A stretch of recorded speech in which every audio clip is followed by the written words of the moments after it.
Hola, buenos días a todos. Doctor Máximo Kogan, adelante, por favor. Bueno, bueno, ¿cómo les va? Buenos días. Bueno, acá estamos iniciando la actividad en el simposium.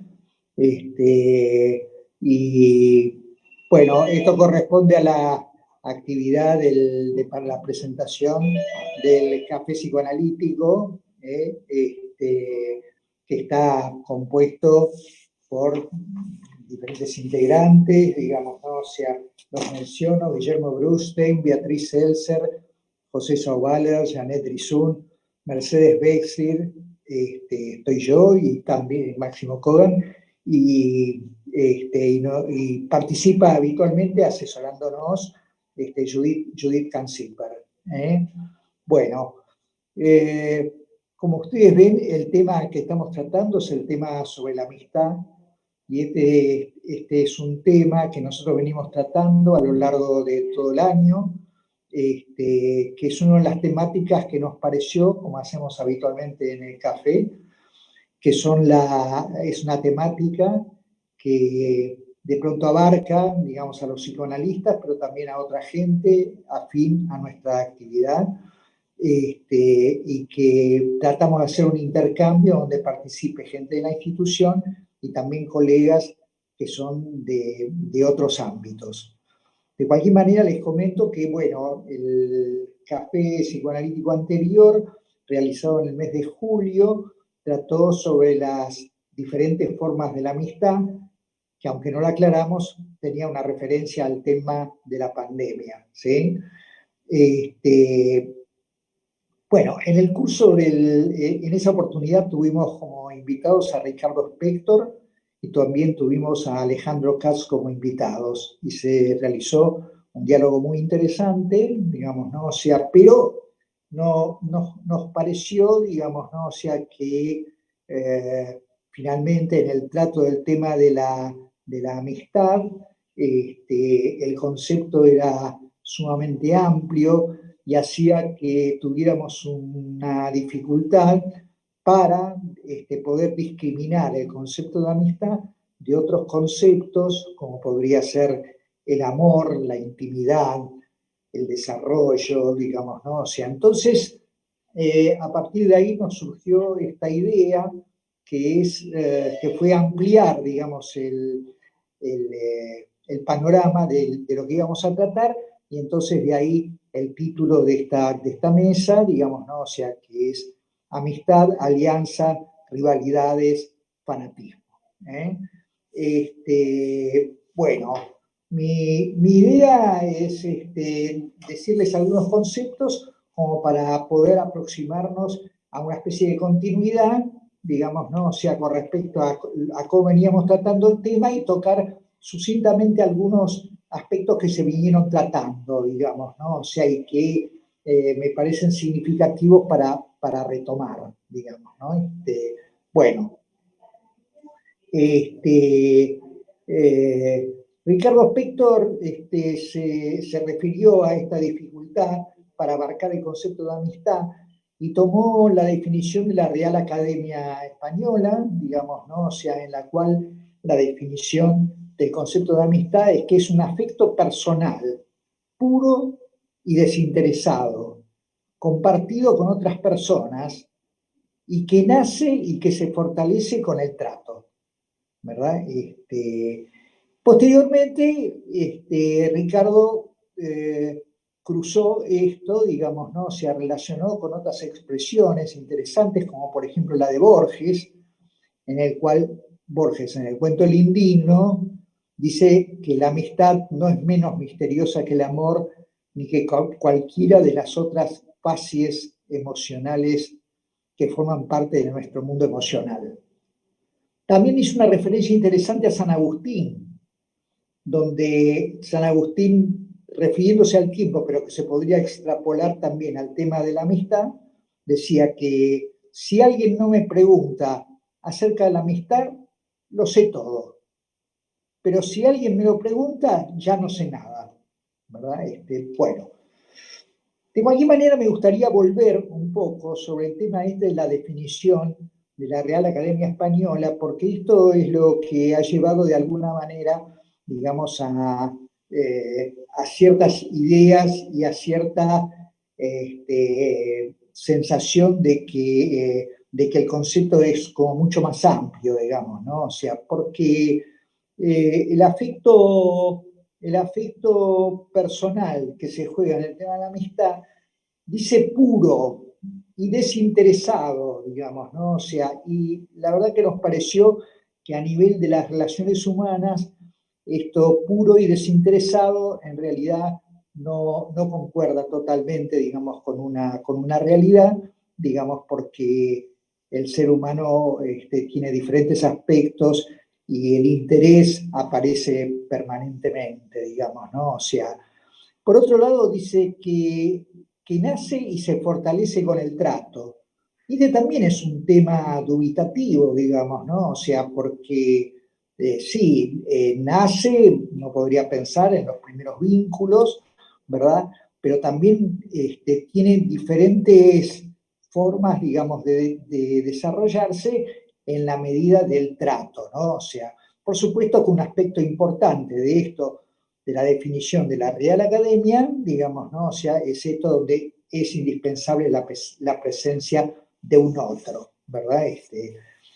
En este sentido, fíjense, les comento porque me parece muy interesante los diferentes factores, digamos, que juegan y que trajo a posteriori Alejandro Katz, integrante de una especie de refranero popular, digamos, ¿no? O sea, que me parece que es un buen reflejo de los diferentes factores que juegan, digamos, ¿no? O sea, que juegan en este concepto de la amistad. Leo algunos aspectos y fíjense ustedes que de cada uno de estos refranes uno podría hacer toda una reflexión, refranes populares, ¿no? O sea, toda una serie de reflexiones y que hacen a un conglomerado que hace difícil acercarse a un concepto único de la amistad. Les comento lo de los refranes. Son ricos quienes tienen amigos. A los amigos todo, a los enemigos la ley. Amigo de muchos, amigo de ninguno. Otro, hay verdadera amistad donde hay dos cuerpos y una sola voluntad. Otro, amigo beneficiado, enemigo declarado. Amigo beneficiado, enemigo declarado. Otro, amistad por interés, no duda porque no lo es. Amigos y libros, pocos y buenos. Quien tiene un amigo tiene una mina de oro. Y aquel tan conocido, dime quiénes son tus amigos y te diré quién eres, ¿verdad? Este último, dime quiénes son tus amigos y te diré quién eres, es tan popular y parece tan cierto que es como preguntar de qué color es el caballo blanco de San Martín. Sin embargo, digamos, fíjense ustedes que si uno piensa que el concepto de amigos es un concepto tan amplio, digamos, ¿no? O sea, finalmente también es dubitativo este refrán, digamos, ¿no? Bueno,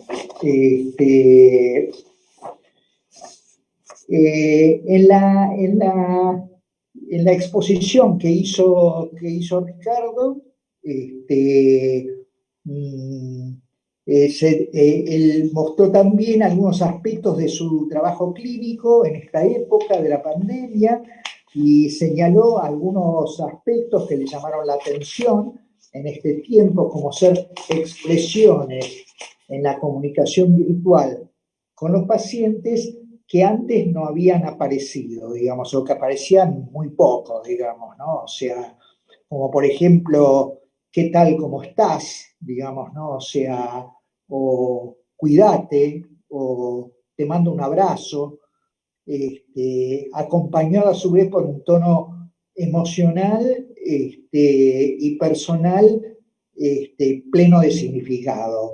¿verdad? Y que marcó o marca, digamos, esta etapa en la cual se han introducido una serie de cambios, pero fundamentalmente donde hay un elemento que de pronto compartimos, que es el tema de la amenaza de muerte, del riesgo, del peligro, digamos, y cómo aparece como el concepto de corporeidad, ¿verdad? En estas expresiones, ¿no? O sea, y ahí Ricardo hizo una mención, digamos, a un trabajo de Meltzer sobre el trabajo del psicoanalista en sesión, denominado Temperatura y Distancia, y que hace referencia a esta necesariedad de la combinación de ambos aspectos, que sería el tono emocional, digamos, por un lado, pero también la abstinencia, la distancia, para poder marcar una disimilitud entre el paciente y el terapeuta y hacer posible la tarea terapéutica. ¿Eh? Bueno, bueno.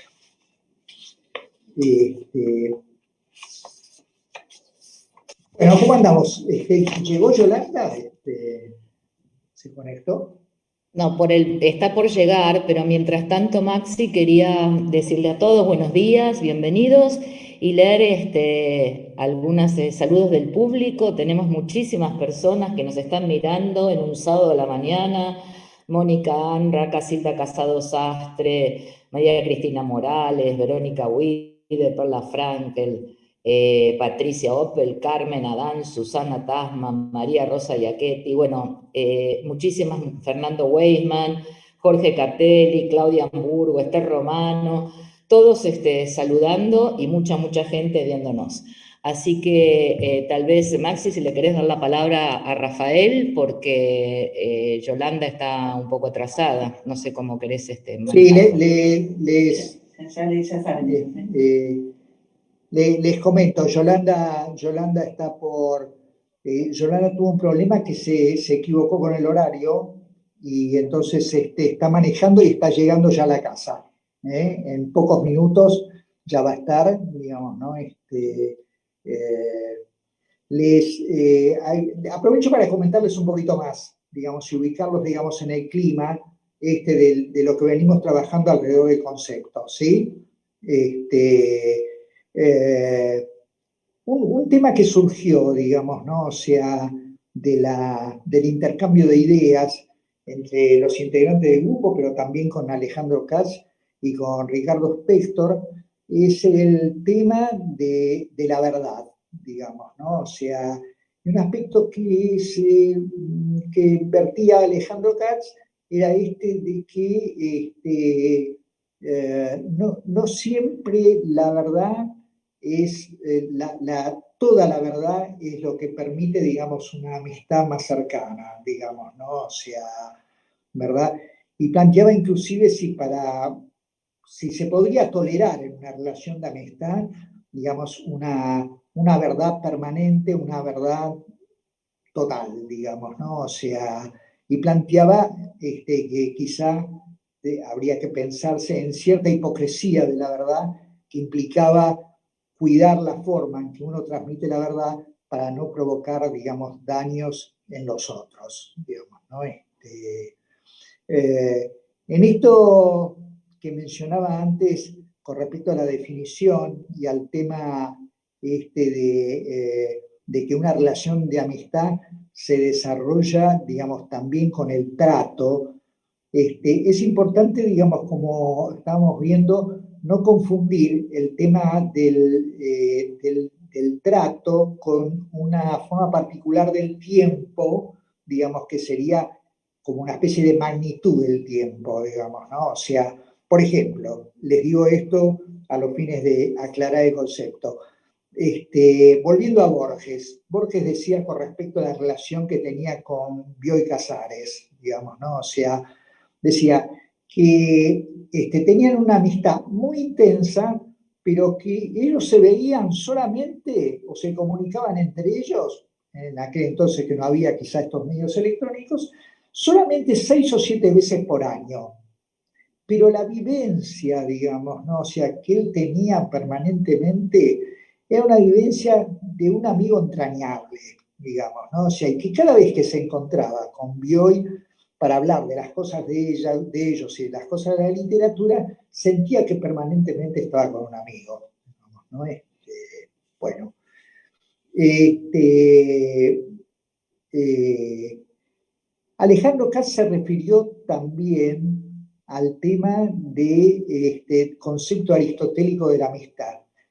Y fue muy interesante, digamos, ¿no? O sea, porque él hizo una relación en este concepto aristotélico de la verdad con la importancia de la igualdad y trazaba un paralelo entre el amar la amistad y el amar la igualdad, que lo ponía, digamos, en lo que sería el hombre del medio de aquella época, digamos, ¿no? O sea, que sería algo así como el hombre discreto, digamos, ¿no? O sea, que podía alegrarse por los triunfos y podía entristecerse, digamos, por los fracasos, ¿no? Perdóname, Maxi, Sí. perdón. Vamos a tener que darle la palabra, si le querés dar la palabra a Rafael, porque no sabemos cuánto tiempo va a tardar Yolanda en entrar. Bueno, Así bueno, que cuando ella Rafael, entre, bueno, Rafael, ¿querés, adelante. podés hablar un poco? Sí.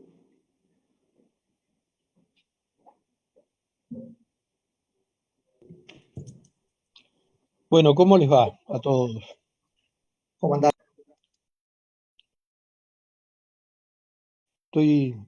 Muchísimas gracias por haberme invitado a este café. Además aprovecho para recordar junto con ustedes a Luis Canciper, a quien no frecuenté tanto, pero conocí mucho, que sé que es inspirador, fue inspirador de este tipo de reuniones. Vamos a esperar a Yolanda. Yo pensaba ensamblar con ella mi decir, teniendo en cuenta que, y hay algo que se liga con lo de la amistad. La última experiencia en vivo y en directo de una reunión simposial fue con Yolanda Gamper en el Congreso de Psicoanalistas de Lengua Castellana en Madrid en febrero de este año, o sea, hace un siglo, con todo lo que ha ocurrido en el medio, ¿no? Y ahora se va a producir en pocos minutos un reencuentro con ella a través de esta manera virtual, lo cual es realmente muy conmovedor e interesante. Pensaba con algo que traía a colación Máximo respecto de la amistad Borges, Bioy Casares, que con Gregorio Klimovsky trabajamos mucho en distintas circunstancias y siempre decíamos, él me decía, Rafael, ¿cuándo nos juntamos a tomar un café? Estuvimos en el CONICET coordinando la comisión pertinente y era prácticamente una situación semanal donde la convocatoria a reunirnos a tomar un café, cosa que no ocurrió nunca. Pero nos encontrábamos entonces en mesas redondas y acuñamos una expresión que Ricardo Abendburg tomó después porque le agradó, que éramos amigos de mesas redondas. Es decir, en un lugar público conversábamos de cosas incluso con cierto grado de intimidad, que es un rasgo que se puede agregar a lo que mencionaba Máximo en lo que hace la amistad, que es el pudor. Toda amistad profunda tiene una dimensión pudorosa, muy, muy particular, que probablemente para nosotros psicoanalistas tiene que ver con la sustracción del cuerpo. Y al mismo tiempo, la admisión de la ambivalencia. ¿Qué quiero decir con esto? Estuvo en algo de las máximas que evocaba muy acertadamente Máximo recién. Creo que es Montaigne, que dice algo así como que una de las cosas más difíciles en la vida lo parafraseo mal, pero el núcleo de la idea está. Una de las cosas más difíciles de la vida es alegrarse por el éxito de un amigo. Es interesantísimo eso, porque no elimina el cariño existente, pero sí marca la escisión en el amor total, digamos, si queremos decir el amor materno, para tomar el paradigma freudiano, y la admisión de que en el seno del afecto más profundo reside rabia, rivalidad, es decir, todo aquello que nosotros conocemos que anida en el corazón del hombre. Y ahora se me ocurre, casi podría ser la pregunta final de esta mesa, pero bueno, la hago ahora, dada la cronología peculiar que tomó. Si un fanático puede ser amigo de otro fanático. La respuesta espontánea que me surge a mí es que no. Sería interesante explorar el porqué, pero es una pregunta metodológica, incluso tal vez semiológica. Interesante preguntarle a alguien si tiene amigos en la medida que uno detecte ciertos rasgos fanáticos en ese ser. Voy a tomarlo del fanatismo esperándola a Yolanda. En el psicoanálisis empezamos con seguridad trabajando desde Freud en más a través de unidades pequeñas, sueños, síntomas, actos fallidos. Y teníamos y seguimos teniendo una legitimidad absoluta en introducirnos en lo íntimo del otro, en tanto y en cuanto la angustia, el dolor psíquico, la tristeza, nos abren el camino, es decir, nos da derecho a interrogar radicalmente en aquello que producen los sueños, que producen los síntomas, que producen la asociación libre. El problema se plantea en la clínica actual, y se le planteó a Freud desde el comienzo, cuando entramos en dimensiones de modos de ser, en dimensiones caracteriales, porque ahí sí surge siempre en un psicoanalista una vacilación. ¿Qué derecho tengo a interrogarme e interrogar acerca de la legitimidad que el otro tiene para estabilizaciones consistentes? Y acá viene a cuento, por ejemplo, una definición muy linda, muy profunda y muy poco divulgada, tal vez nada menos que de Anna Freud, que definió el carácter como conjunto de relaciones estables entre ello, yo y superyo. Y agregaría, e ideal del yo, lo cual es crucial para explorar el tema, ahí la veo a Yolanda, para explorar el tema de del fanatismo. Porque preguntarnos e introducirnos para transformar al otro en la radicalidad de su ser requiere una legitimidad que el síntoma la otorga de por sí, por el sufrimiento. Pero ¿y cuando la cosa es egosintónica? Cuando notamos rigideces, estereotipias, insoportabilidades diversas de las cuales se hacen cargo quienes conviven con la persona que tenemos delante, ¿qué derecho hay? Y hay un solo derecho psicoanalítico, que es el derecho de la interrogación, o digamos de la duda metódica transformada en indagación sistemática. Interrogar al otro respecto de la constitución de su ser. Este es un acto antifanático por excelencia, interrogar al otro en la radicalidad de su ser. Con lo cual, ahí la pregunta metódica psicoanalítica se transforma en una interrogación existencial extraordinariamente profunda y donde tenemos una legitimidad histórica, la legitimidad histórica que viene desde la Ilustración. Preguntar lo que no se podía preguntar, lo que no se debía preguntar. ¿Por qué? Porque, uso a Freud, el trono y el altar entran en peligro. Cuando el trono y el altar entran en peligro, la interrogación debe cesar. Y las estructuras caracteriales, sobre todo si las pensamos desde la tensión ideal, si las pensamos desde la tensión ideal, es por la introyección dentro del ámbito personal de un trono y un altar. A veces del trono, a veces del altar, pero en general de una conjunción de ambos en una estructuración unitiva del propio ser. A mí me gustaría ahora, por una razón de movimiento, de elasticidad y de afecto, darle la palabra a Yolanda Gampel. Yo en todo caso enhebro después, luego de este pequeño introito. El micrófono, Maxi. El micrófono. Bueno, mientras tanto, Yolanda, bienvenida.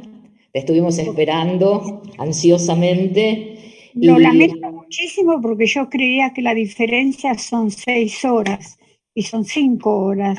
Bueno, ya estás con nosotros. Máximo, ¿podés abrir el micrófono? Así la podés presentar a Yolanda. Y nos olvidamos de presentarlo con esta cosa a Rafael. Así que podés aprovechar y presentarla a Yolanda y después a Rafael de nuevo.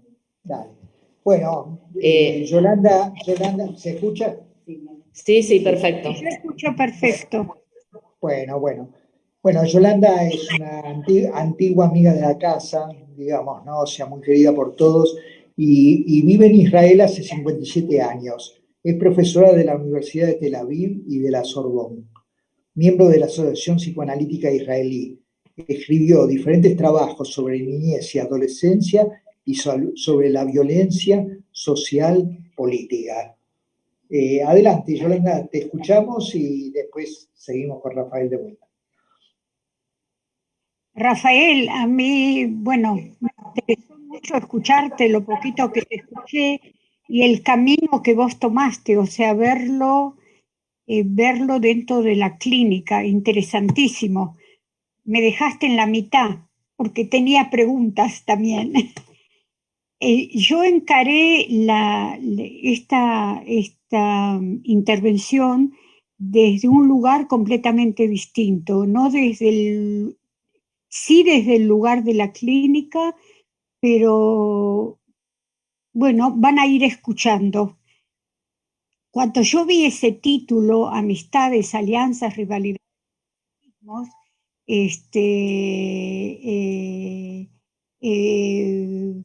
pensé, ¿qué es eso? O sea, son demasiadas cosas para hablar de ellas en una reunión chiquita, es para hacer todo un seminario, pensé.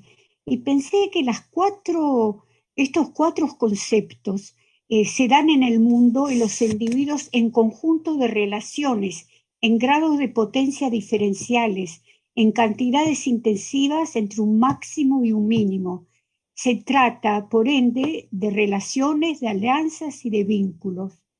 Y pensé, ¿qué es el mundo? El mundo es múltiple de múltiples acontecimientos singulares, múltiples puntos de vista. Esto es como lo presenta Leibniz con la monada y Deleuze con el acontecimiento.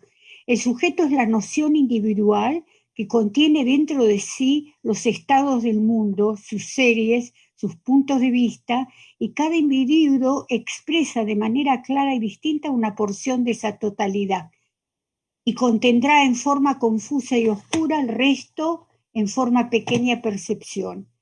Todo esto parte de los autores que dice, pero parte de todo mi trabajo de muchísimos años con qué es lo que la violencia social política, la Shoah, etcétera, hace el individuo y qué es lo que él representa de la sociedad en él y la sociedad lo representa.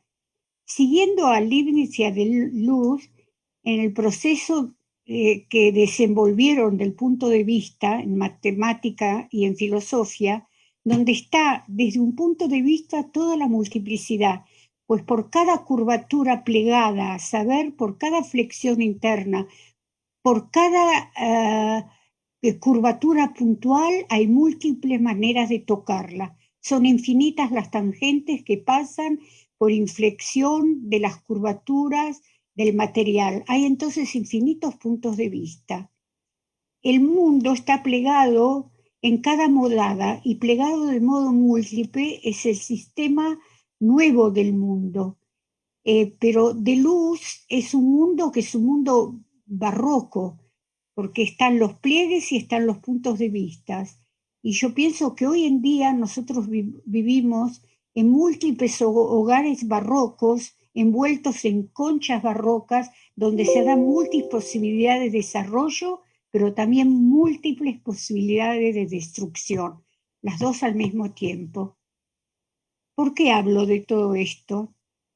Como les dije, al leer el título, me dije, son 4 conceptos, concepciones, nociones, conocimientos, significaciones que se interrelacionan y se contradicen, y que tienen múltiples pliegues en un congreso que es tiempos de incertidumbre. ¿Cómo descubrir las nuevas maneras de plegar, como también las nuevas envolturas? Entonces pienso, se trata siempre de plegar, desplegar y replegar. Armé 2 tableros frente a mí para poder empezar a cargar. Un tablero face a mí era asociativo y conectivo muy personal. Pensé personalmente yo qué relación tengo con cada de estos títulos y con mis colegas en Buenos Aires. Amistades es Luis Canciper, en todo lo que escribió sobre amistad, hermandad, y sobre el resentimiento, que para mí el resentimiento, de la manera que lo trae y después como lo seguí pensando, toca varios puntos del fanatismo. El resentimiento es como si fuera un núcleo fanático interno del cual no se puede mover y queda pegado a ese resentimiento.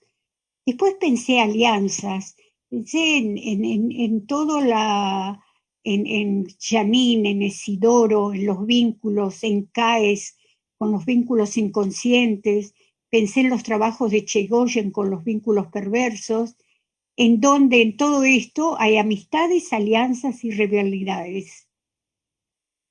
Y pensé en rivalidades en el psicoanálisis que se convierten en fanatismos. En fanatismos me acordé de Dario Sor, que estuvo varias veces en Israel y que junto con él, que él nos trajo en aquellas épocas que vino, lo que estaba trabajando sobre el pensamiento fanático y el trabajo fanático.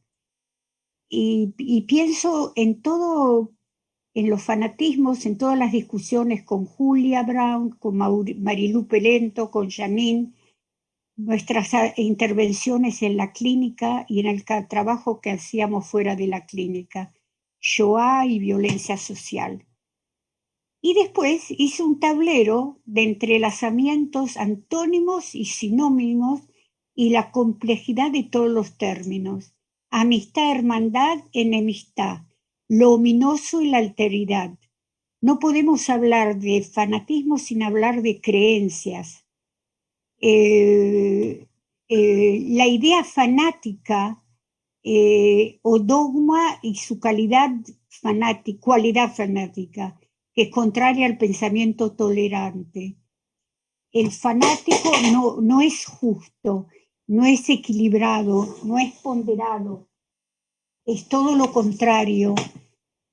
Si consideramos que las nociones, los conceptos, las palabras están dichas, es un territorio vivaz y dinámico todo esto, y decidí aportar un acontecimiento singular, una consultación terapéutica que presenta las consecuencias en la vida de una sola persona, entrelazada, entretejida, ligado a los diferentes pliegues y envolturas de todos estos términos que son puntos de vista, que expresan cada uno de ellos una manera de la totalidad actual.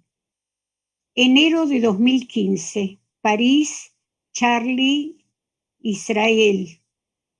Charlie es un ataque que hicieron a la imprenta de Charlie en París. la llamada crisis de refugiados que fue en 2015. Un gran número de personas que huyen de la guerra, el terror, la persecución y la búsqueda de un futuro mejor en Europa. Por un lado, ha generado una ola muy grande e increíble de solidaridad, de amistades de amistades y de también enemistades.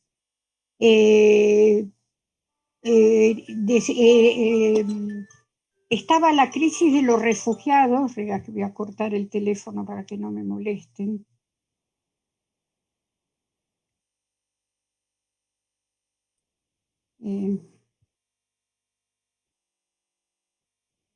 Ya está, perdón. La crisis de los refugiados ha contribuido al reemergimiento de los debates sobre las fronteras como línea de demarcación de autoridad, ley e identidad, sellando fronteras exteriores y al mismo tiempo desmantelando las fronteras interiores. Había en todo eso cuestión de rivalidades, de creencia, desterritorialización, de subjetivación. El pensamiento equivocado, el islamismo, el populismo, el antisemitismo, todos esos fanatismos. El odio genera la persecución de los sospechosos, la legitimación del terror, la teoría de la conspiración, la identificación del enemigo entre nosotros. Siempre se trata de atacar a un enemigo oculto, disfrazado de bien y castigar sin límite al otro, que quería responsable del sufrimiento humano. Todo eso pasó en 3 o 4 meses sin tregua en Europa y en Israel. Viernes 13 de diciembre 2015, Tel Aviv, asesinaron a 3 jóvenes en un bar en un momento de festejo. A la hora de ese asesinado, recibo el pedido de una consultación urgente con una joven que llegó a Israel a visitar a su familia y amigos, por un ataque de pánico, con temblores, congoja, llantos, momentos de parálisis. La llamo Opal. Relata sus viajes por razones de trabajo a diferentes lugares, en cada uno de los cuales aconteció un acto terrorista. El 13 de noviembre estaba en París, cerca del lugar donde aconteció esa masacre que estaba coordinada por una serie de islamistas que mató a 130 personas y a 90 en el Bataclan.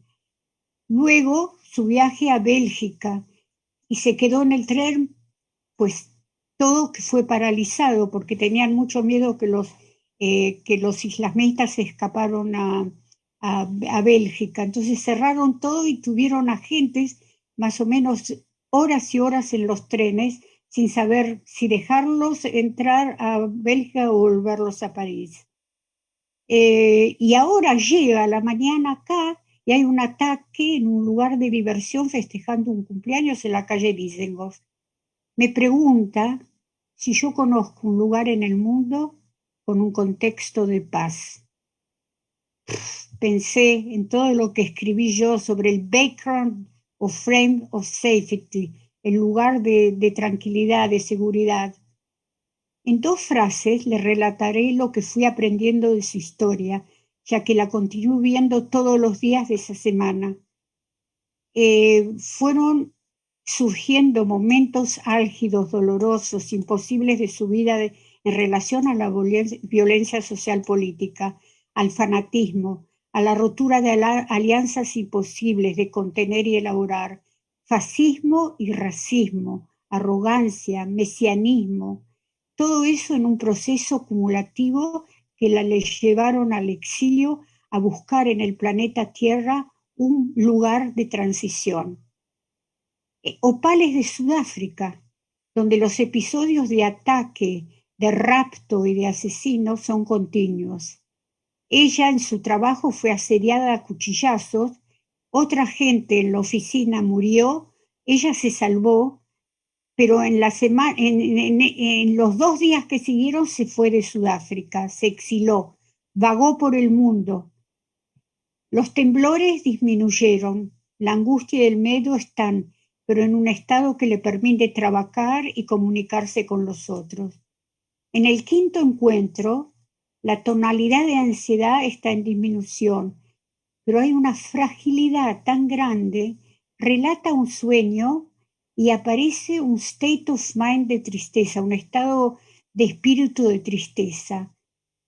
Le señalo esa tristeza y empezamos a hablar de ella.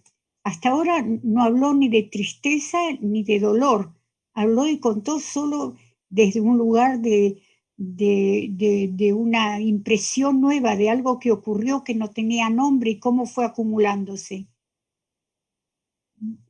Ella me cuenta de Sudáfrica, que nunca va a poder volver a vivir ahí.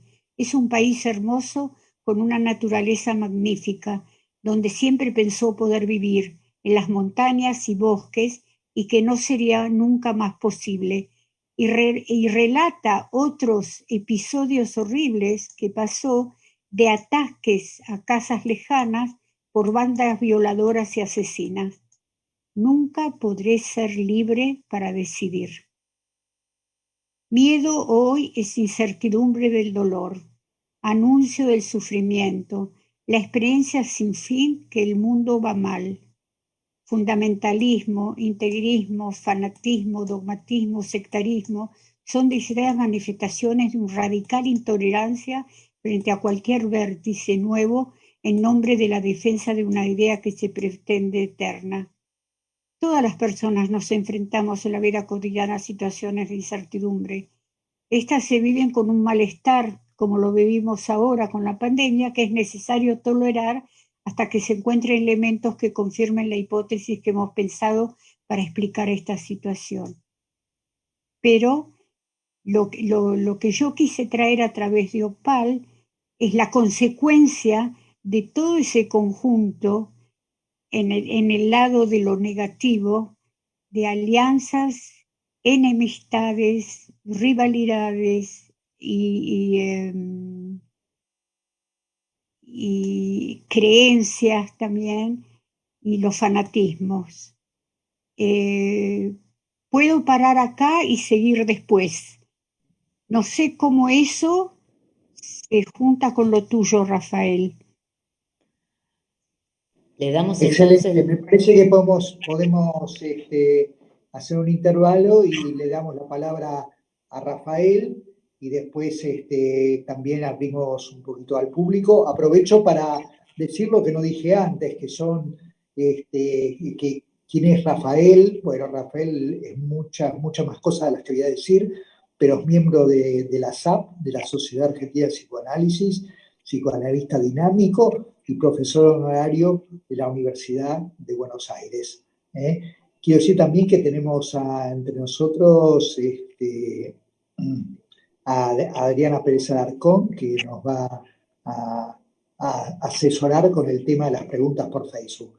Pero por ahora, adelante, Rafael.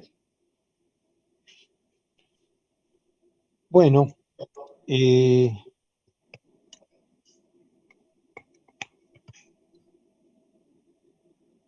yo plantearía que el desarrollo de la paciente Opal, hecho por Yolanda,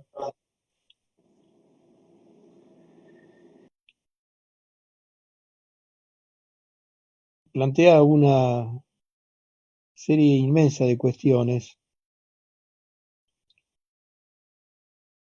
como si se tornara una metáfora genérica, en el sentido que podemos habitarla cualquiera de nosotros.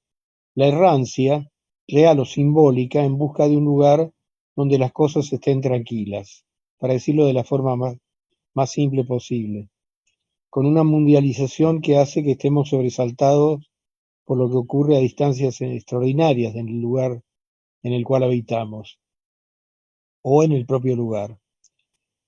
Pero también plantearía, siguiendo lo que decía al comienzo de mi intervención, que psicoanalíticamente lo de Yolanda, lo de Opal, es fácil, porque Opal es una víctima. Yo creo que freudianamente tenemos que enfrentar la dificultad de qué ocurre si tenemos delante nuestro no a la víctima, estamos acostumbrados a tener víctimas, sufrientes, dolientes, a las cuales ayudar, confortar de diversa manera. Pero si tenemos delante nuestro un fanático, para parafrasear la definición que di hace un rato de Anna Freud y el carácter, si fanático es aquel que ha consolidado relaciones estables entre ellos, yo y superyo, e ideal del yo, sobre todo, generando una corteza y una coraza que legitima el emprendimiento de acciones de distinta índole que pueden ir desde la búsqueda activa de convencer y convertir, la construcción de una coraza caracterial inabordable y eventualmente, si el fanatismo toma ese sesgo, la realización de actos criminosos. ¿Cómo pensamos psicoanalíticamente a ese ser, no a la víctima? Creo que ese es un desafío extraordinario que se nos plantea. Sobre todo porque a partir, Yolanda citó a algunos de los investigadores, el caso de Darío Sor, a partir de investigaciones psicoanalíticas, originadas muchas de ellas en Bion, la dimensión fanática pasó a constituir un componente genérico del psiquismo, en potencia o en acto. Desde ese punto de vista, yo introduciría otra dimensión para pensar un poco estos actos terribles a los cuales mencionaba Yolanda, que como analistas esperamos. La asociación libre es un acto de espera confiada que nosotros brindamos al paciente, dándole tiempo para que emerja lo que sea y transformar material en bruto en material procesable psicoanalíticamente. Pero dejamos que ocurra, dejamos que acontezca. No lo producimos, sino que esperamos. Dicho de una sola vez, el acto fanático, en cambio, tiende a producir el acontecimiento.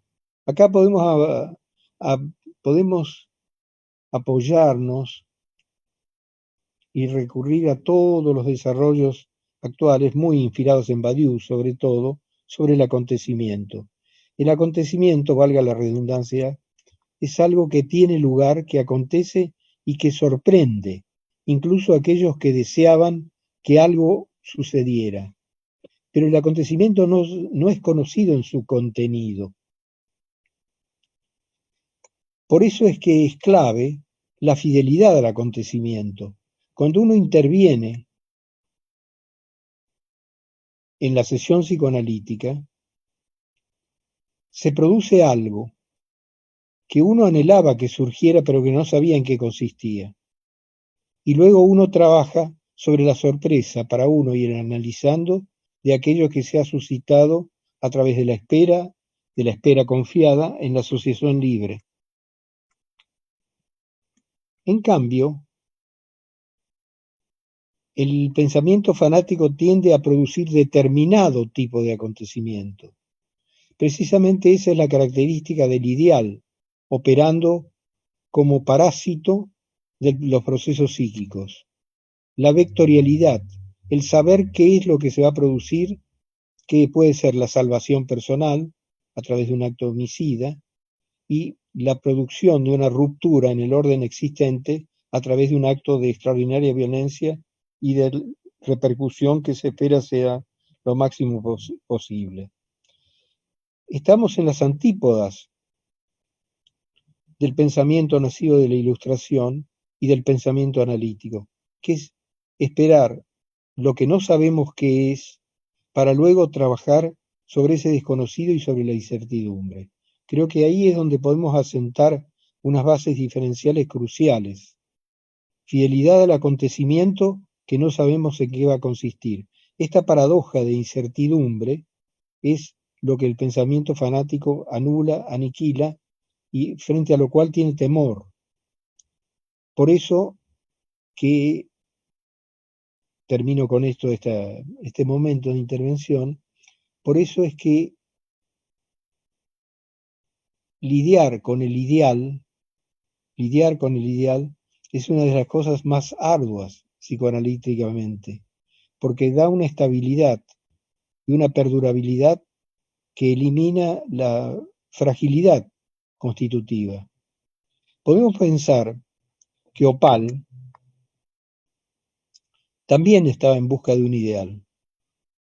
¿Cuál es el ideal de Opal?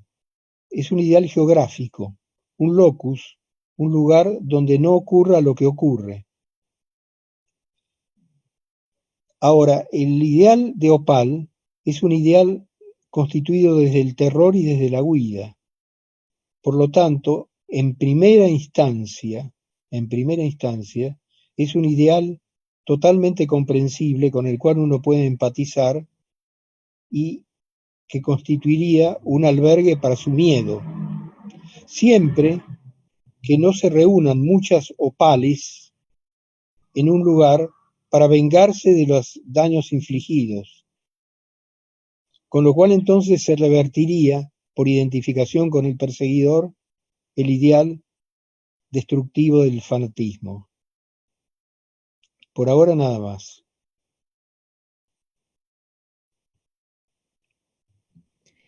El micrófono, Maxi, por favor.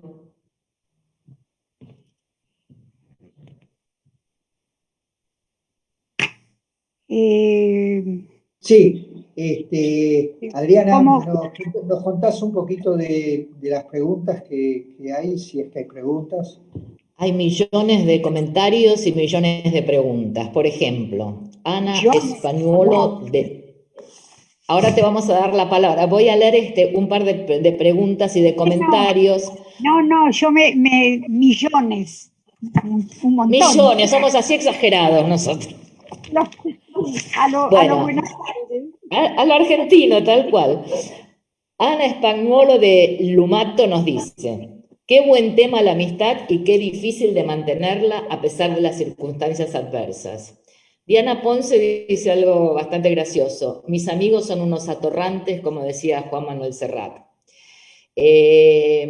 Alejandro Trapani nos dice: me gusta la idea que la amistad es un amor que prescinde de la asiduidad.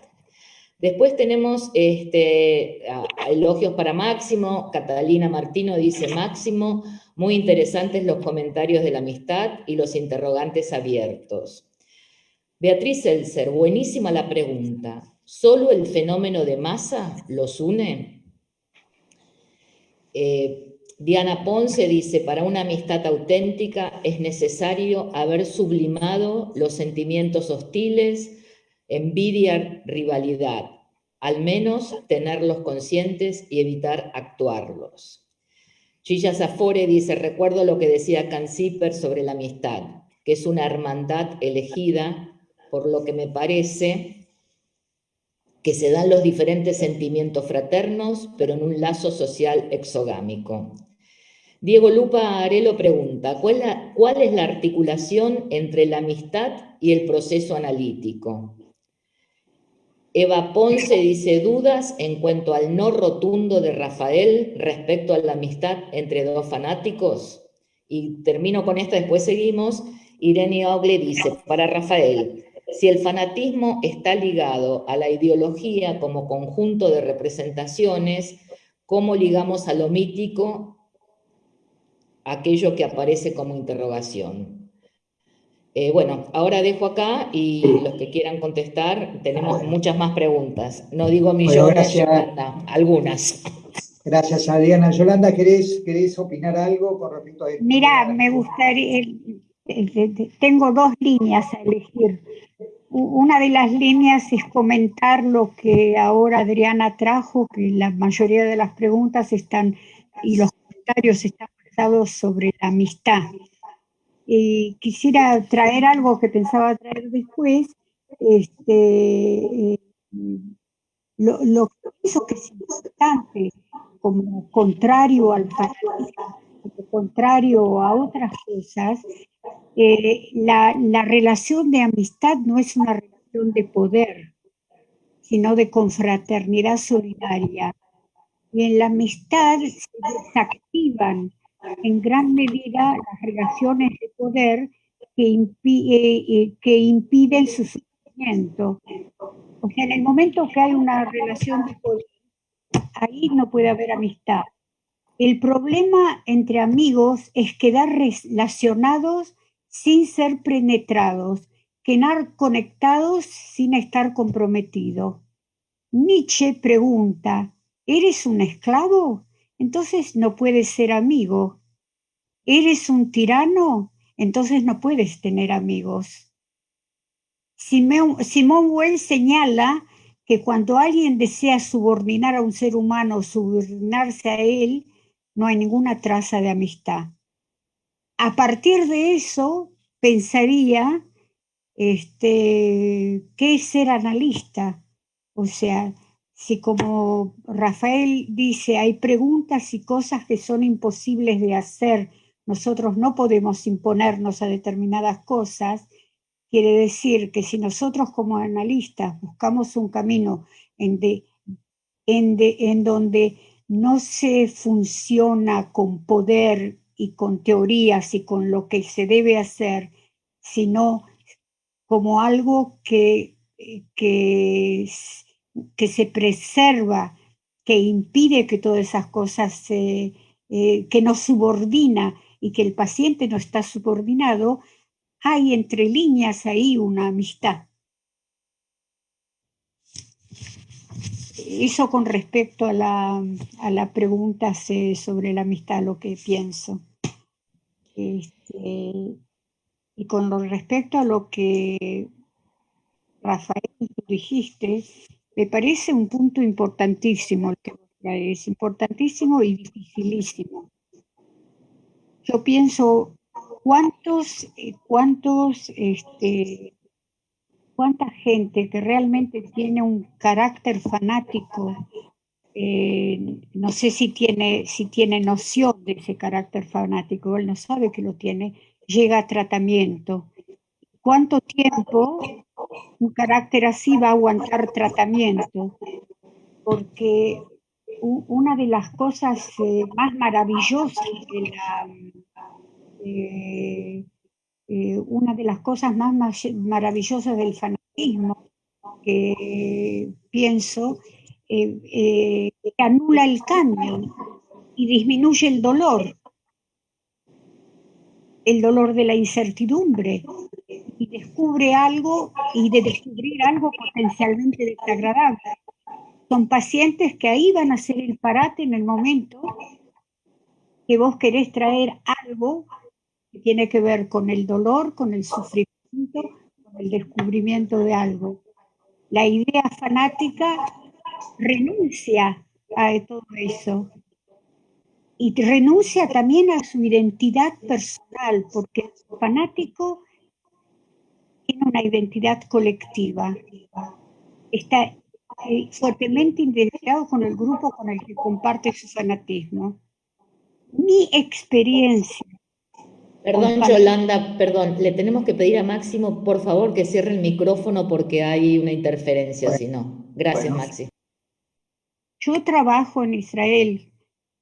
Si me escuchan ahora, el gobierno de Netanyahu me mata porque no va a ser elegido, pero no importa. Los fanáticos graves que nosotros tenemos acá son los Haredim, los religiosos extremos, donde no reconocen a Israel, viven en Israel, son atendidos por Israel, están en el gobierno de Israel, pero hacen lo que quieren y como quieren. Y en la pandemia es un desastre lo que hacen, sin tener ningún respeto por el otro, ni solidaridad de ninguna clase. Simplemente Dios ayuda, entonces se puede salir, no se necesita usar, se puede reunirse, se puede hacer todo. Y en los servicios hospitalarios puede aparecer una familia con 15 chicos y los 2 padres, y cerrás una sala completamente con una familia, donde no hay posibilidad para tratar a otros. Ahora, tengo varios pacientes de esa tribu, yo la llamo tribu, que tenemos en Israel, tenemos varias tribus, y esa es una de esas tribus. Están dentro dentro de ese grupo fanático con una identidad donde no hay incertidumbre, donde todo se sabe lo que va a pasar. Y si vienen a tratamiento es que porque piensan que el tratamiento va a transformar o calmarles algo sin que ellos tengan que transformar absolutamente nada. Es un trabajo casi imposible, con muchísima paciencia y casi imposible. O sea, no trabajé con de ese tipo, solo con ellos, y muy poco. Ahora, esta gente fanática, antes de venir a tratamiento, tienen un rabino que les aconseja. Yo no sé a qué rabino le gusté, no tengo la menor idea porque no tengo ninguna relación. Él y otros rabinos me enviaban pacientes. Y si el paciente le dice, ella te va a ayudar, aunque yo no les gusto y aunque toco temas que no, van a seguir estando conmigo, porque el rabino dijo que yo voy a ayudar. O sea, no se sale de eso. Tengo para hablar horas y ejemplos, pero me parece un trabajo interesantísimo donde está yo diría, todos estos fanáticos que vienen a tratamiento son Barthelemy, que dicen I prefer not, y no salen de ese I prefer not, no quiero probar otra cosa.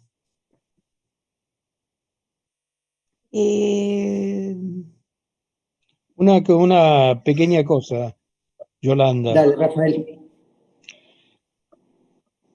Es un ejemplo excelente porque la cuestión es, ¿por qué consultan? No te Porque ahí escuché. es, ¿por qué consulta a alguien así? Porque el rabino no supo qué decirle hacer. Bueno, perfecto, perfecto.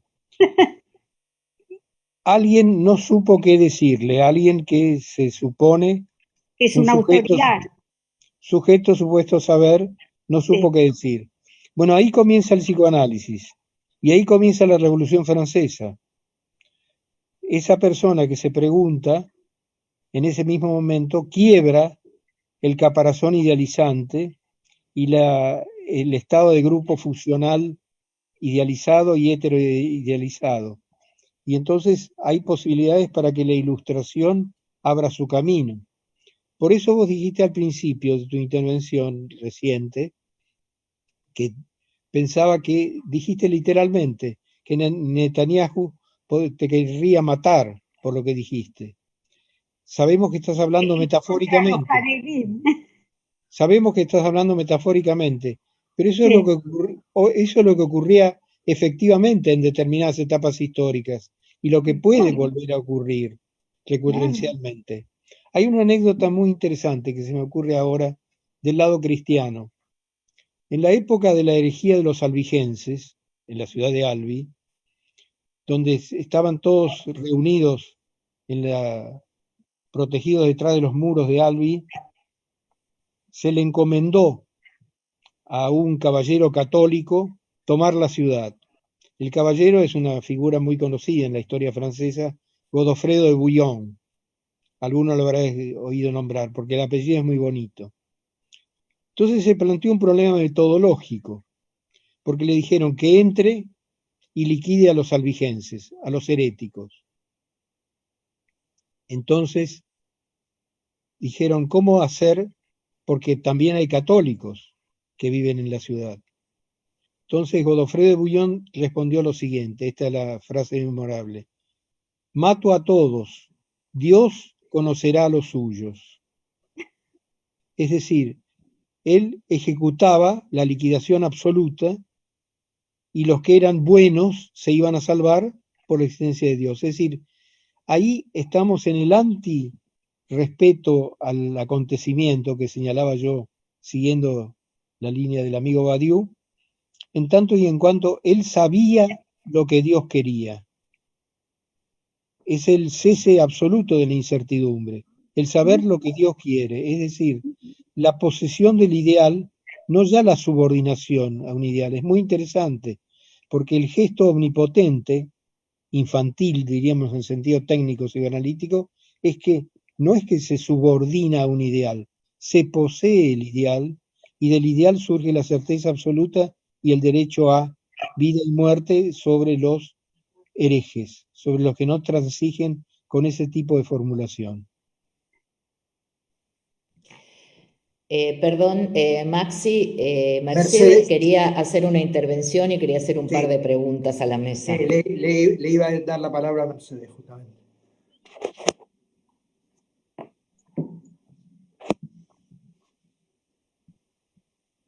Mercedes, abrí tu micrófono. Abrí tu micrófono, tu Sí, micrófono. está tratando. Guillermo, ¿vos le podés abrir el micrófono a Mercedes? Bueno, mientras tanto, si quieren, voy a leer otras preguntas, muchas preguntas sobre fanatismo tenemos. Amalia Ahí Sochi está, ahí está, Ok, pude. ok, hago la pregunta a Amalia Sochi y te doy la palabra. Dale. ¿Establecerían diferencia entre certeza y fanatismo? Bueno, ahora todo tuyo, Mercedes. Bueno, me parece que anda por ahí también las preguntas. Bueno, primero, gracias por las exposiciones que son realmente interesantísimas.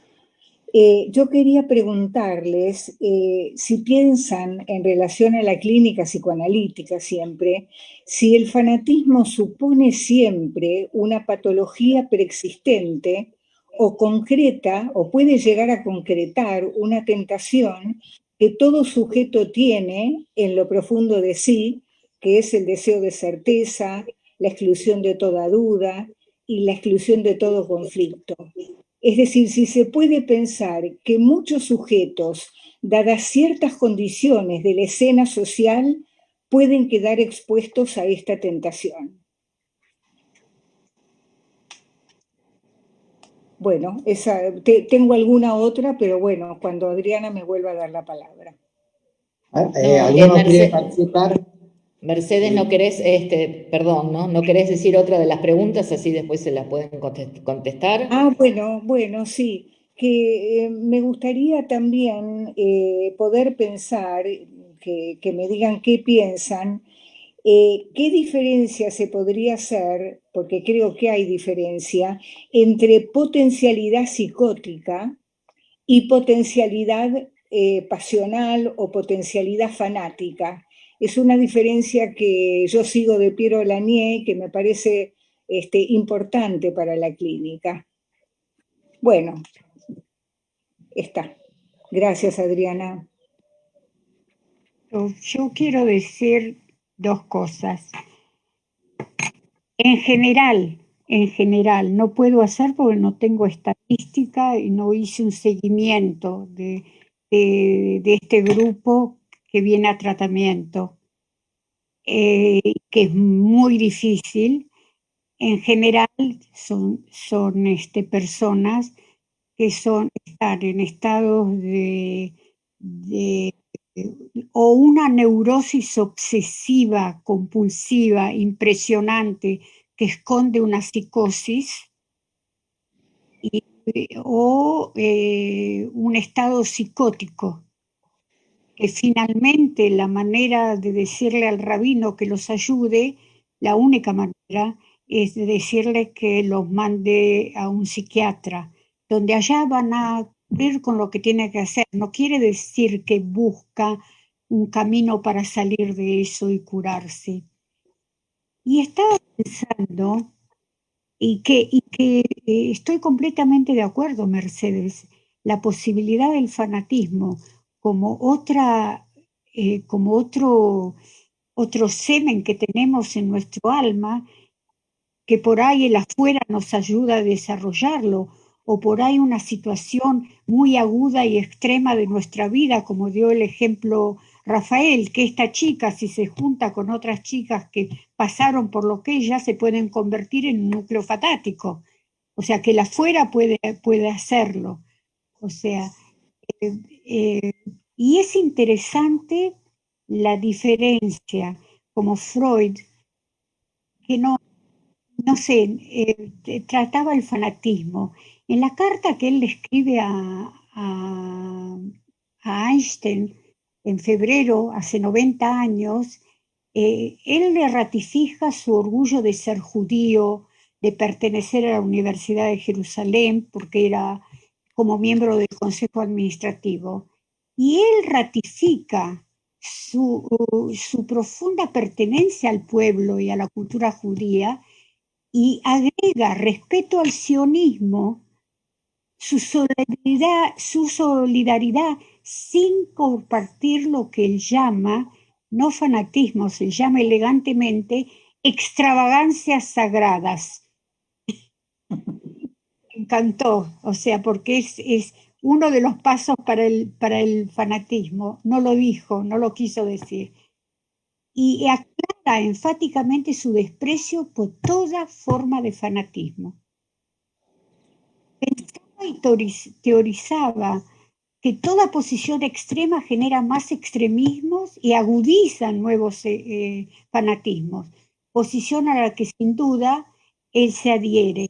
Enunció que el fanatismo, y después habla, es un mecanismo de defensa ante la infelicidad y la inseguridad emocional personal. Sí, es otro de los elementos, pero no es el elemento. O sea, necesitamos todo un conjunto de... porque él dice que esa inseguridad emocional puede muchas veces llevar a exigir a cambios que no sé si una persona con una base fanática puede hacerlo.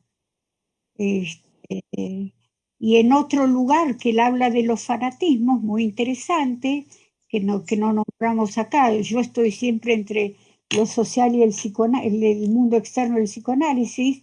Él hace una analogía entre el engaño en el que se está en un estado de enamoramiento, donde el yo se ve empobrecido y el objeto de enamor se enaltece, y de las masas frente a su líder, que es lo que pasa frente a un líder. Miren los líderes que nosotros tenemos en el mundo y cómo tienen masas atrás de ellos, líderes muy psicopáticos y que no les importa un ciudadano, les importa lo que les importa. Quiere decir que es como si el líder fascina, domina y se está a las órdenes de ese líder sin crítica en absoluto. O sea, que los aspectos de posibilidad que cada uno tenemos esa semillita en nosotros es cierto. Depende del contexto, depende de lo que nos pasó en la vida y depende de qué organización de yo y de contexto tenemos. Sí, a ver, yo pensaría si este tema de la tentación que mencionaba Mercedes no tiene que ver con este permanente deseo de retorno, digamos, al narcisismo primario, digamos, ¿no? Por otro lado, otra pregunta que quería formular también es, bueno, tiempo de incertidumbres, es el nombre de nuestro simposio, ¿verdad? ¿En qué medida, digamos, este incremento de la incertidumbre, digamos, ¿no? O sea, enraizado en esta coartación de las expectativas futuras, no favorece, digamos, esta búsqueda de certezas que, por otro lado, en este fenómeno del fanatismo, me parece que requiere de otros ingredientes, que es el fenómeno de masas y también la existencia de líderes carismáticos. Bueno, ¿querés opinar algo, Rafael?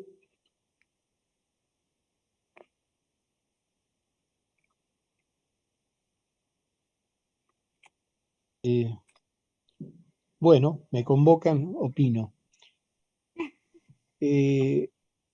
Quedó flotando una pregunta, creo que de Amisochi, me parece, que la hizo hace un rato, respecto de la cuestión de la certeza. En realidad, el psicoanálisis es exploratorio, dubitativo, por definición metodológica, pero no es pusilánime. Lo que nos guía es nada menos que llegar a las profundidades del inconsciente, y por lo tanto tenemos que vernosla con lo que fuere que se nos aparece. Desde ese punto de vista,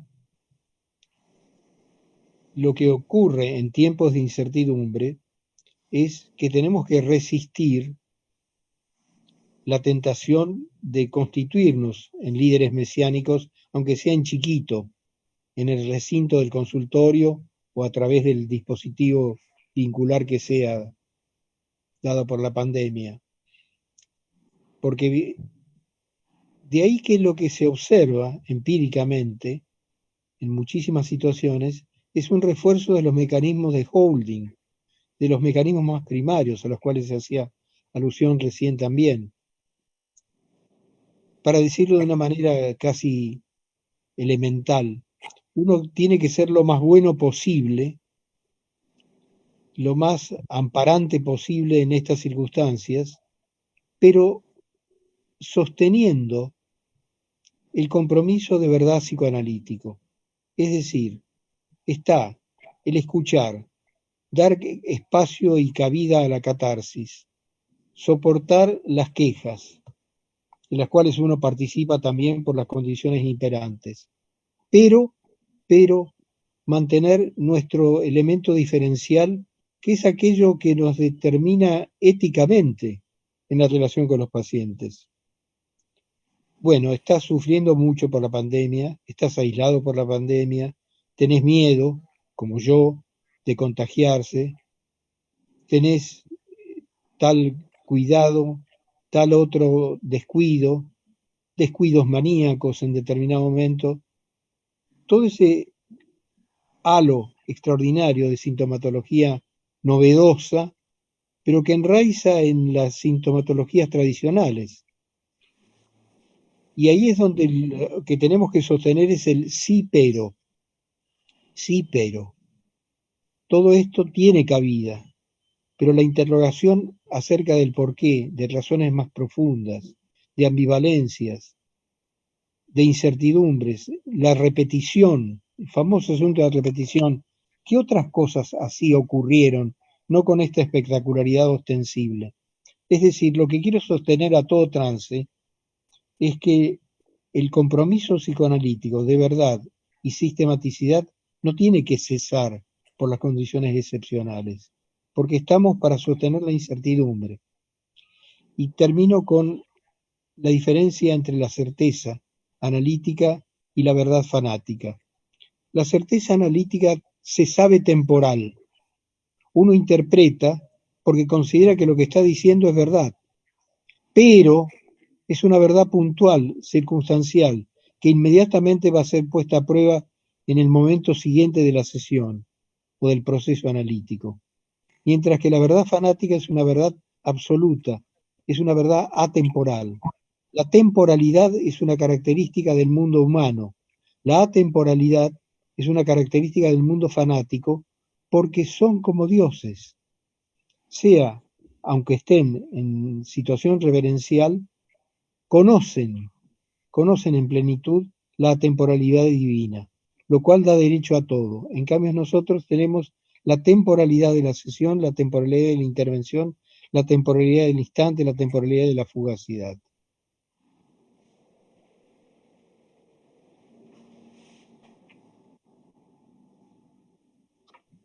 Bueno,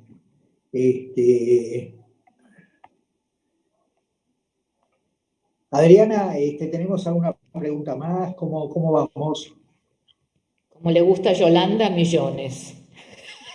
Bueno, sí, Amalia Sochi, No, me hace acordar mi porteñidad. bueno, Amalia Sochi dice, en el pensar político hay mucha certeza sin poder interrogarse. ¿Es fanatismo? Silvia Dupuy, el tema tan presente de la grieta que impera y que también hace sufrir. Notable que quienes fueron amigos, a lo sumo, se encuentran ya en una polémica de criterios, sino también en un sentimiento semejante al odio, que hasta impide discurrir acerca de temas distantes de política. Lo tiñe todo, rompe hasta lazos familiares. ¿Acaso esto no se parece a la tragedia, puntos suspensivos, edípica? Margarita Pavón dice, el fanático como siervo sostenido narcisísticamente por una idea de garante inexistente. Después Damasia Kamauer dice, el freudismo, el lacanismo, ¿no pueden también generar fanatismos? Muchas felicitaciones para Yolanda, muchas felicitaciones para Rafael. Amalia Sochi hoy está a 1000, dice, los muros son expresión de fanatismo o de convicciones. Siguen las felicitaciones y desde muchos lugares. ¿Cuál fue el filósofo que nombró Yolanda al comienzo? Pregunta Mónica Feliux. Gilla Zafore, ¿cómo diferencian convicción de certeza? En el relato de Yolanda, lo no presente es la amistad. Su paciente parecía buscar lo amigable o lo amistoso que también le faltaba. Eduardo Catelli, me interesaría plantearles en relación con el fanatismo y los muros la posibilidad de escuchar vuestras opiniones en relación con la transformación del otro en prójimo o semejante, como situación potencial de la idea temprana de Freud acerca del complejo del prójimo como dimensión. José Sojavaler dice, ¿cómo diferenciar las bases estructurales del yo, que son su soporte, del de las creencias fanáticas que también sirven como sostén tópico? Bueno, por ahora dejo acá porque son muchas preguntas. Cristina Rosas de Salas, la última, dice, coincido con Rafael. ¿Qué hacemos los analistas con los fanatismos? Y cuando son rasgos fanáticos sobre un tema en particular, ¿qué hacemos? Bueno, pueden elegir una pregunta, no tenemos más tiempo que ese. Yolanda o Rafael, una pregunta pueden responder. Sí, yo respondo, como trato de hacer siempre desde la clínica y la experiencia y la grieta y toda esa serie de circunstancias y los miedos. Creo que la respuesta es, oigo voces. Sí, por favor cierren los micrófonos, excepto Rafael, gracias. Gracias, sobre todo te doy gracias yo. Creo que la respuesta es muy sencilla de qué se hace. Es freudiana, que se expanda. Cuando alguien viene, incluso con la intención franca de pelearme, sabiendo mi posición ideológica y política que es absolutamente clara, y me pelea, digamos, en primer lugar me pongo contento. Es como cuando viene un chico y juega en la sesión de juego, y juega la guerra. No es que no lo tome en serio al otro, todo lo contrario, pero lo tomo en su integralidad, en su ambivalencia. Ambivalencia no quiere decir que le fastidia un poco mis ideas y por otro lado me quiere un poquito. Ambivalencia quiere decir en freudés, en idioma freudés, que me ama y me odia, y por eso viene a pelear. Bueno, que se expanda la pelea, que se escuche, que dé lugar a la expansión mayor posible, legitimidad catártica que tiene todo paciente. Luego vamos a ver qué hay en los entresijos de esa certidumbre, porque cuando alguien pelea con otro, tiene toda la razón del mundo en ese instante. No necesariamente es alguien fanático, es alguien en todo caso furioso, enojado, o que asume un ideal activo y quiere corregir, quiere convertir, quiere lo que sea. Como Godofredo de Bouillon quiere cortarme el cogote, pero simbólicamente, no realmente. Entonces, no hay que tener miedo en la situación analítica ni correrse, porque ya no trabajamos como lo hacía, con esto termino, una anécdota de Garma que está publicada, por eso la puedo relatar, que él dijo, Garma, que analizaba a alguien sumamente católico, y Garma era sumamente ateo, como puede serlo un español cuando es ateo, que son terribles, y anticlericales. Y un día iban por la calle, salían del consultorio, ambos coincidieron, y aparece el confesor de este paciente. Y el paciente queda desconcertado. ¿Cómo se solucionó el problema? Le dice, mi confesor, mi analista. Se los presentó uno a cada uno y se dieron la mano. Esa era la solución de Garma. parte para un lado, parte para el otro. Ahora eso no nos satisface en absoluto. Nos introducimos en el seno de las creencias. Sí, nos introducimos en el seno de las creencias, aunque no sean las nuestras, porque material es todo lo posible que surge cuando el inconsciente se expande. Muchas gracias, Rafael. Mirta Goldstein Sí. quiere hacer una pregunta. Mirta, micrófono. Hola, ¿qué tal? Bueno, en realidad, en principio, como secretaria científica de la APA, quería darte, Yolanda, las gracias por estar hoy con nosotros. No tuve oportunidad de saludarte al principio, así que quería hacerlo ahora. Y bueno, me resultaron muy interesantes todo lo que se dijo, los tres. A mí me quedaron algunas cosas que, bueno, no son para hoy, son para seguir pensando. En principio, la diferencia entre acción, acto y acontecimiento. Me parece muy interesante poder diferenciarlos porque para mí un ataque terrorista no es un acontecimiento, es una acción terrorista y esto me parece que es importante diferenciarlo. Lo otro es que quizá les preguntaría, que supongo que también quedará para otra oportunidad, es si no hay un fondo melancólico importante, beligerante. Yo en un trabajo sobre los fanatismos hablé de las melancolías beligerantes y me parece que hay un trasfondo melancólico muy importante en los fanáticos veros, porque como recién dijeron, no es lo mismo la furia que el fanatismo. Y las creencias y las ideas y los ideales no son en sí mismos fanáticos. Como dice Tabori en La historia de la estupidez humana, no es la boca la que come, es el hombre el que come con la boca. Entonces, me parece que hay muchas ideas que son fanatizadas por determinados sujetos, no por todos. Bueno, me pareció muy interesante y seguramente Máximo les va a dar un cierre a ambos. Pero Gracias por estar. quiero aclarar una cosa.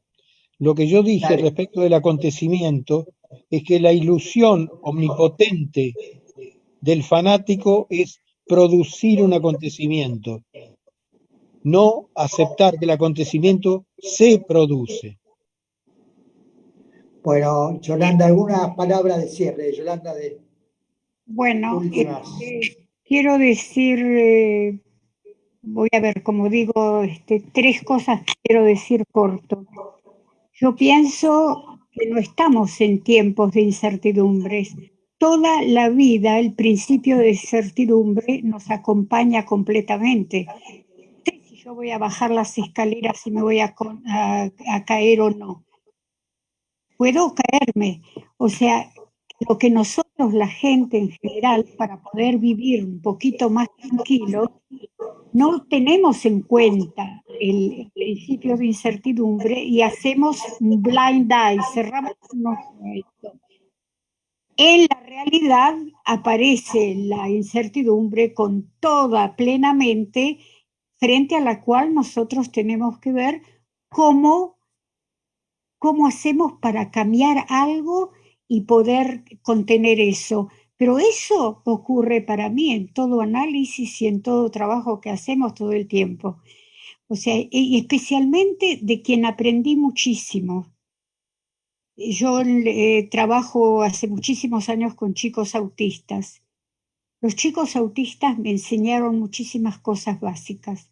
Y en el autismo hay algo que está encerrado y una vez que sale es muy difícil poder hacer el cambio, porque el cambio es categórico, es de estar encerrado, salir al mundo y empezar a sentir que en el mundo uno sufre y es un dolor.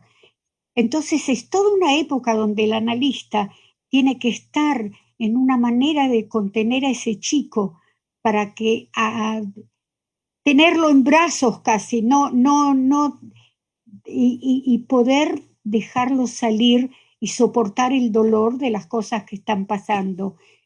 Y ahí hay actos fanáticos, lo vemos en los juegos de chicos, o vemos en chicos que, por ejemplo, tiran una piedra y empiezan a pelearse Y entonces viene la maestra y dice, ¿quién es el culpable? Dice, no yo, él empezó a tirar la piedra. Ahora, si usted hace un interview a ese chico que dice que él no hizo y él lo hizo, usted se da cuenta que el chico no tuvo conciencia de que él lo hizo. Le salió de algún lado, imposible, que no podía hacer otra cosa. Como un chico autista, después que salió varios años, me dice, ¿te acordás cuando yo me volvía loco y vos me decías algo y yo rompía todo en el consultorio? Le digo, sí. ¿Y qué pensás ahora? Dice, porque estaba loco, Yolanda. No entendías. O sea, que hay locura, que el fenómeno del fanatismo es uno de los fenómenos que pertenecen a muchas cosas dentro de lo que nosotros trabajamos, muy complejo y que nadie está eximido porque en todos existe, aunque en diferentes grados, la resistencia a cambiar. Eso es lo que pienso.